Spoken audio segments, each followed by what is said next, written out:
আসসালামু আলাইকুম everyone, this is Anika. আশা করি সবাই অনেক ভালো আছেন। আমি কিন্তু ঈদ করার জন্য বাসায় চলে এসেছি। ফিল্টার দিয়ে সুন্দর মুখখানা দেখতে দেখতে খেয়াল করলাম যে চুল উঠতে উঠতে প্রায় টাকলা হয়ে যাচ্ছে, বাট ব্যাপার না। এরপর কানের মধ্যে একটা ফুল গুজিয়ে নিজেকে অনেক সুন্দর লাগতেছে ভাবতে ভাবতে হাঁটা শুরু করে দিলাম। আর চলো হাঁটতে হাঁটতে তোমাদের একটা মজার কাহিনী দেখাই। তোমরা কি জানো এবার আমাদের আমের গাছে লিচু ধরেছে? জানো না তো, চলো তোমাদের দেখাই।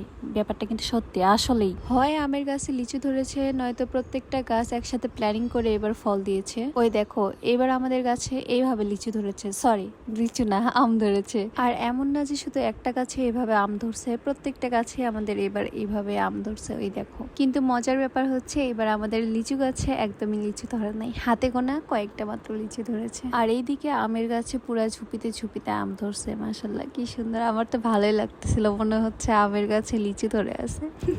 আর এই হচ্ছে আমার কাছে কাঠগোলাপ, আর এই হচ্ছে আমি আর একটা ফুল, কানে ফুল দিয়ে ঘুরে বেড়াচ্ছি। আর বাসায় আসার পর থেকে পুরাই বোরিং একটা দিন কাটাচ্ছে। আমি বুঝতেছি না যে আমি কি করব না করবো, ওর ভালো লাগতেছে না। যাই হোক, আল্লাহ হাফেজ, আজকে ভিডিও এই পর্যন্ত। টাটা।